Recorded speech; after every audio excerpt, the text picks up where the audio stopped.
자, 이 말씀을 통해서 모든 것이 주님의 은혜입니다 라고 하는 제목으로 말씀을 드리겠습니다. 우리 한번 제목 복창해 볼까요? 시작! 모든 것이 주님의 은혜입니다. 이 말씀을 준비하면서 제 아내하고 지난주에 그런 얘기를 했어요. 우리 경찰, 우리 신우회 선교회 회원들도 이것이 늘 입에 붙어 있으면 좋겠다, 그런 얘기를 했어요. 가끔 보면 특히 남자들 분들보다 여자분들이 더 많이 그러는 것 같아요. 갑작스럽게 깜짝 놀랄 일이 있으면 어떻게 합니까, 여러분들? 엄마야. 네? 엄마야. 아이고 깜짝이야. 엄마야, 그러기도 하죠. 그런데 그렇게 하지 말고 앞으로는 주님, 그러면 어떻겠습니까? 아이고 주여, 깜짝 놀랄 일이 있습니다. 근데 얼마 전에 제가 신발장을 열고 신발을 정리하다가요, 문을 열어놓고 그 앞으로 가서 고개를 들다가 여기를 찧었어요. 그런데 제가 정말로 그걸 가끔 생각을 했거든요. 그래, 깜짝 놀랄 일 있으면 주여, 주님 그러면 좋겠다. 근데 저도 모르게 순간 머리를 꽉 쪘거든요. 모서리에 아직도 약간 부어있어요. 근데 그 말이 나온 거예요. 아이고 주여. 그리고 저도 소름이 쫙 끼친 거예요. 우리 한번 그러면 어떨까요? 주님, 모든 것이 주님의 은혜입니다. 다 같이 한번 해봅시다. 모든 것이 주님의 은혜입니다. 모든 것이 주님의 은혜입니다. 주님, 주님. 깜짝 놀랄 일 있으면 엄마 그러지 말고 주님, 한번 그렇게 해보십시다. 오늘 말씀을 보니까요, 그래요. 모든 것이 주님의 은혜입니다. 에베소 말씀은 교회론에 대해서 말씀을 많이 한다라고 하면서 아주 굉장히 중요한 성경이라고 이미 에베소서 시작을 할 때 말씀을 드렸습니다. 그런데요, 에베소서 말씀 가운데 은혜라고 하는 단어가 또 많이 있다라고 하는 것을 말씀을 드렸어요. 그런데요, 이 은혜가 이 에베소 성경 속에서는 하나님의 선물로 기록된 곳이 많이 있습니다. 8절 말씀 끝에도 보니까 하나님의 선물이라 그러잖아요. 3장 7절 말씀도 은혜의 선물, 하나님의 은혜의 선물이라고 말씀하고 있어요. 그래서 제가 찾아봤습니다. 성경 전체에 선물이라고 하는 단어가 얼마나 많이 기록되어져 있는가 봤더니요, 잠언서에 5번이 기록이 되어져 있고, 선물, 에베소서에 4번이 기록되어져 있어요. 그런데 잠언서에 5번 기록되어진 선물은 그냥 사람이 사람에게 주는 선물, 사람이 농사를 지어서 농산물이 많이 나온 것, 그것에 대한 선물, 이런 식으로 많이 기록되어져 있는데, 하나님의 선물이라고 하는 것만 기록되어진 것이 바로 에베소서 말씀이에요. 그래서 에베소서 말씀은 은혜가 하나님의 선물이다. 은혜. 그 은혜는 뭡니까? 우리가 구속받고 구원받고 우리가 하나님의 새 생명을 얻은 것, 받은 것, 이것이 하나님의 은혜입니다. 그런데 그 은혜가 우리의 공로로 주어진 것이 아니라고 말했잖아요. 세상 사람들은요, 자기의 공로로 인하여 뭔가를 내세에 좋은 것을 얻으려고 하고요, 그래요. 그게 바로 에베소서 2장 8절 9절 이어지는 말씀에 기록된 거예요. 9절에 그렇게 말하지요. 행위에서 난 것이 아니니 이는 누구든지 자랑하지 못하게 하려 합니다. 그런 행위로 되어진다면, 행위로 구원받고 행위로 새 생명 얻고 행위로 천국 간다면, 그렇게 못할 사람들은 어떻게 해요? 그렇게 못할 사람들이 있잖아요. 돈을 많이 내는 사람에 비해서 아이고 나는 저만큼의 돈도 없는데, 살아갈 힘이 없는데, 그럴 사람들이 있잖아요. 많은 제약으로 인하여 하는 사람들 못지않게 못하는 사람들이 있어요. 그런 사람들은 그럼 하나님의 은혜 못 받게. 그래서 행위에서 난 것이 아니라 하나님의 선물이다라고 말하고 있는 것입니다. 은혜가 뭡니까? 값없이 주어지는 혜택이잖아요. 값없이 주어지는. 선물은 뭡니까? 이건 사랑, 정, 이런 것으로 인하여 다른 사람에게 주는 그 무엇이 선물이잖아요. 어쩌면 선물은 대가일 수도 있어요. 은혜는 대가가 아닙니다. 은혜는 공짜예요. 은혜는 그저 주는 거예요. 다만 우리의 행위는 주십시오. 두 손 벌려 받는 거예요.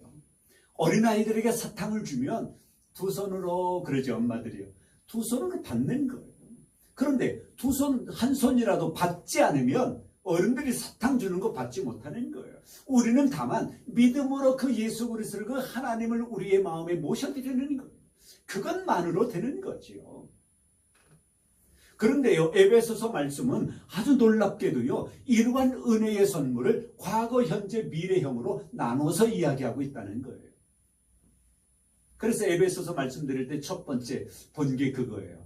창세전에 예수 그리스도 안에서 그 기쁘신 뜻대로 우리를 예정하셨다. 무슨 예정? 구원받을 것을, 하나님의 자녀 되어질 것을 창세전에 미리 과거에 그렇게 예비해 놓으셨대요. 과거 우리는 어땠습니까? 과거의 우리는 에베소서 2장 1절 말씀에 보니까 그렇게 말하지요. 성경 펴보신 분들은 보세요. 그는 허물과 죄로 죽었던 너희라고 해요. 죽었던 너희. 과거엔 우리 죽었어요.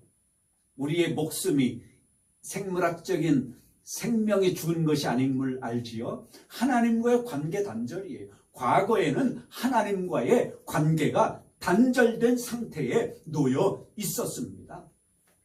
그런데 2장 10절에 보면 이 일은 하나님이 전에 예비하사, 과거에 예비하사, 과거에 이미 하나님께서는 우리에게 주실 은혜의 선물을 다 준비해 놓고 계셨다라고 하는 놀라운 사실이에요.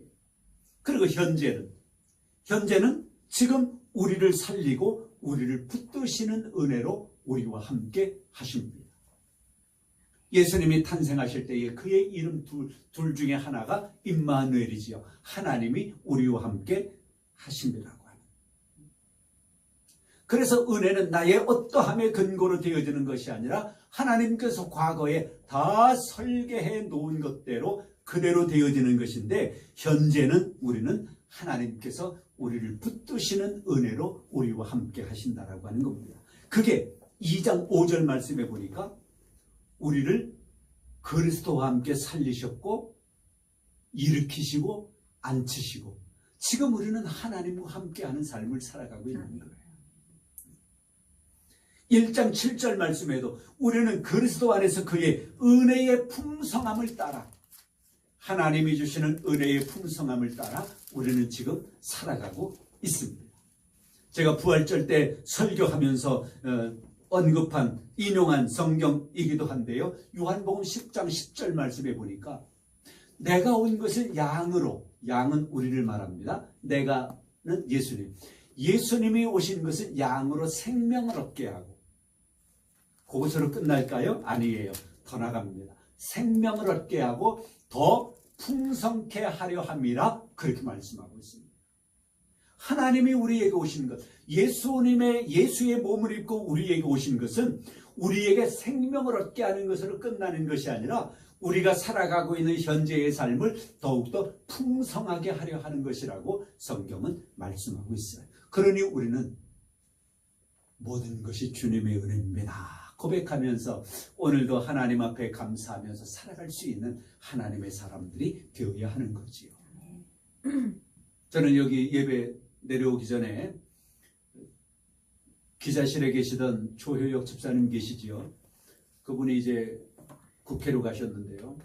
그분이 건강이 안 좋다라고 어제 통화를 했는데, 어제 우리 강남도회 회의석상에서 제가 전화를 조용히 받느라 기도를 못 해줬어요. 전화에다 대고 기도를 해줬어야 되는데 그게 어제 하루 종일 생각이 나는 거예요. 오늘 아침까지. 근데 이제 또 전화로라도 기도해 주려면 분위기가 또 그런 조용하고 뭐 그래야 되잖아요. 도저히 그런 틈을 제가 못 냈었어요. 그래서 좀 전에 제 아내가 이제 내려오고 나니까 사무실에 저 혼자 있게 된 거예요. 전화하고 기도를 했습니다. 그랬더니 훌쩍대는 소리가 들려요. 그러더니 하는 이야기가, 몸은 이제 병원에 예약해놓고 병원을 가야 하는 신세인데 여기저기 고장이 나서, 목사님 지금까지 살아온 것 주님의 은혜입니다. 그분이 그러시는 거예요. 목사님 기도해 주셨으니까 벌써 다 난 기분입니다. 다 난 것 같습니다. 그러면서 목사님 제 1년 계획 아시지요? 그래요. 그분이 1년 계획, 몇 년 계획을 저한테 다 털어놨거든요. 그거 꼭 건강 회복해서 이룰 겁니다. 하나님이 도와주실 겁니다. 기도 끝나고 나서 그런 말씀을 하셔요. 그래요. 우리는 매 순간 살아가면서 때로는 그렇게 질병도 걸리고 사고도 나고 어려운 일도 겪고 뭐 그래요. 그러나 일반 사람들과 예수님을 믿는 사람들의 다른 점은 뭐냐? 어쩌면 똑같이 그런 일들을 경험할 수 있지만 그러나 하나님의 사람들은 한 번 더 하나님을 생각한다는 거지. 하나님께로부터 위로를 받는다라고 하는 거예요. 하나님께로부터 응원을 받는다라고 하는 거예요. 그게 뭐냐? 그게 생명을 얻게 하고 더 풍성케 하려 합니다. 현재 그런 삶을 우리는 살아가고 있습니다. 그리고 미래도 기록이 되어져 있습니다. 미래는 영원히 나타날 하나님의 은혜의 영광인데요. 2장 7절 말씀에도 보면 이는 그리스도 예수 안에서 우리에게 자비하심으로 은혜의 지극히 풍성함을 따라 오는 여러 세대, 오는 우리에게 다가오는 미래죠. 미래. 그 여러 세대에도 그 은혜를 나타내게 하려 합니다. 2장 10절 말씀에도 보니까 우리가 그 가운데서 행하게 하려 합니다. 예수 그리스도 안에서 우리는 하나님의 선한 일을 행하는 사람들로 하나님 앞에 세상 앞에 있어야 한다는 것입니다. 또한 에베소서 1장 14절 말씀에 보면 그 영광을 찬송하게 하려 하십니다. 하나님의 영광을 찬송하는 사람, 하나님의 영광을 드러내는 사람으로 우리는 미래적인 삶을 우리는 살아갈 수 있어야 하는 것입니다. 그래서 에베소서 말씀은 은혜의 선물, 기억하십시오. 은혜의 선물. 에베소서에 가장 많이 기록이 되어져 있다. 이것은 우리를 구원하시고 현재는 더 풍성한 삶을 살아가게 하시고 미래에는 하나님의 영광을 바라보며 그 영광을 찬송하고 하나님 앞에 합당한 삶을 살아가게 하기 위한 그 풍성함을 누리게 하기 위한 미래적인 말씀까지도 이 에베소서에 다 기록이 되어져 있다고 하는 거예요. 그래서 우리는 모든 것이 주님의 은혜입니다. 다 같이 모든 것이 주님의 은혜입니다. 모든 것이 주님의 은혜입니다. 앞으로 서로 뭐 이런저런 이야기하다가 뭐 칭찬하면 그렇게 하세요. 다 주님의 은혜지요. 주님의 은혜지요. 내가 했습니다. 내가 이렇게 잘났습니다. 그게 아니라 모든 게 주님 은혜지요. 주님이 함께 하시기 때문입니다. 저도 아직까진 적응이 좀 덜 됐지만은 그렇게 하려고 생각을 하고 있습니다. 모든 것이 주님의 은혜입니다. 성부와 성자와 성령의 이름으로 여러분 모두를 축복합니다. 이제는 우리 구주